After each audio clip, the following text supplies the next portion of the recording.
Camp-Rite truck tents, the perfect accessory for any truck owner. And setup is quick and easy.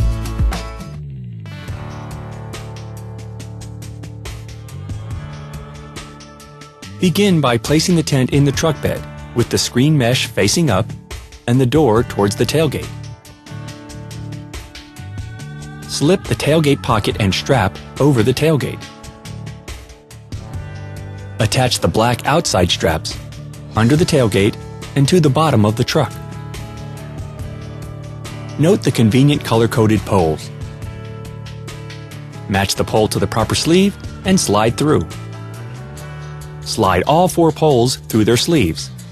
Then, to raise the tent, slide the ends of all the poles into their respective pockets. Once all the poles are secured in their pockets, snug up the outside and inside straps. You can also install the included rain fly.